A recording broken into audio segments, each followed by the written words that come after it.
At the end of last week, I left off talking about the principle of the sovereignty, the ultimate authority for running the government resting in the whole of the people. And that's different from years and centuries of thought that said that God picked a king and that was where the sovereignty, that was where the power lied. The founding fathers turned that on its head, and that has some really important implications in the founding of our country and in the justification of the Americas from breaking away from Great Britain in the first place. So if you missed last week, you definitely want to go back and listen to that episode before moving on to this one. All right, so the next principle that we're going to talk about here is the principle that the majority of the people can alter or abolish a government that has become tyrannical. So from John Locke, and before I give this quote from John, let me just kind of remind you of from a couple episodes ago, we talked about this thought experiment. And actually John Locke does and goes through this experiment in some of his writing, but this thought experiment of imagining you being in a state of nature. So before there were hundreds and thousands of people, you start off with a few families, you're kind of doing your own thing, but as society advances and grows and becomes more numerous, you tend to bring in some unsavory characters. They just kind of appear. And so now you've got people, bad actors, who you have to protect your land from. Now, you can't be watching your borders all the time to make sure that someone's not running off with your sheep or running off with your wheat or your crops. So you have a choice. Do I guard my property and that's my sole focus, or do I raise my animals and raise my food to feed my family? So the idea is that in the beginning, people came together, and you can kind of imagine this. If you go back to the days of Adam and his children, at some point they come together and say, hey, we can't all be watching our property. You've got a farm over here, but would you mind, you're kind of a big burly guy, would you mind being kind of our police?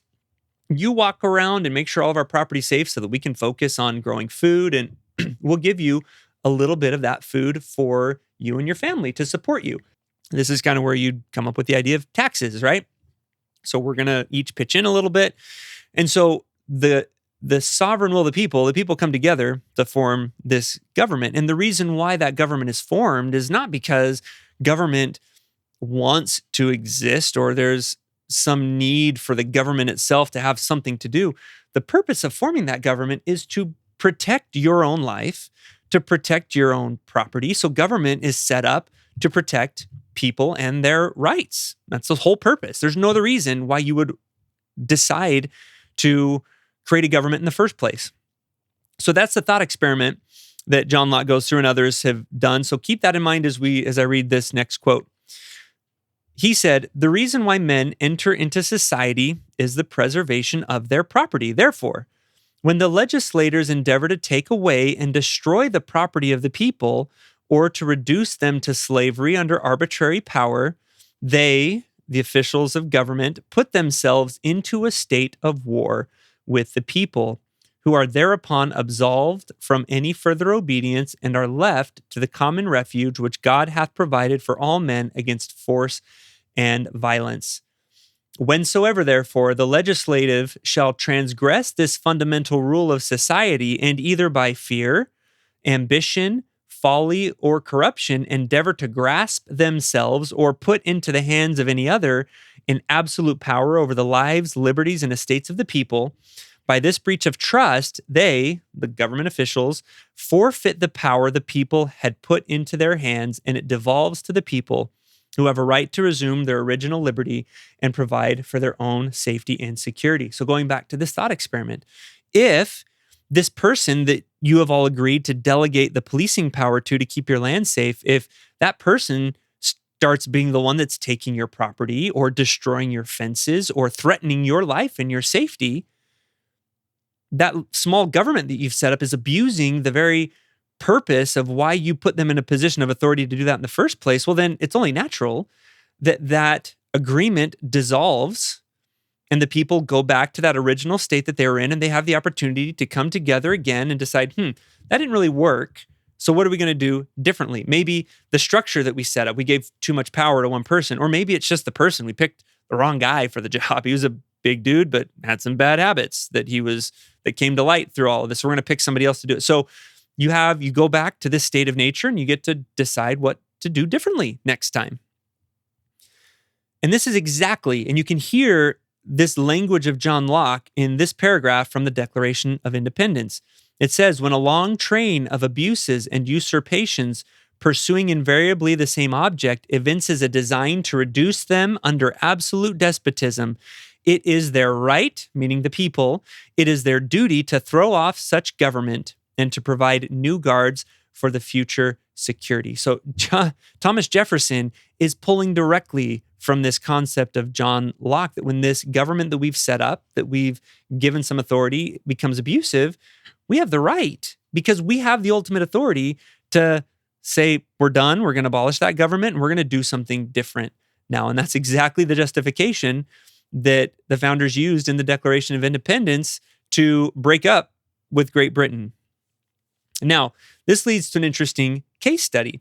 Was the Revolutionary War just? Was it right for them to revolt the way that they did? And this is especially interesting when a member of the Church of Jesus Christ of Latter-day Saints compares what the founding fathers did in revolting against the laws that Great Britain had put in place with the Article of Faith that we all learn and memorize and learn to recite, which says, we believe in being subject to kings, presidents, rulers, and magistrates in obeying, honoring, and sustaining the law.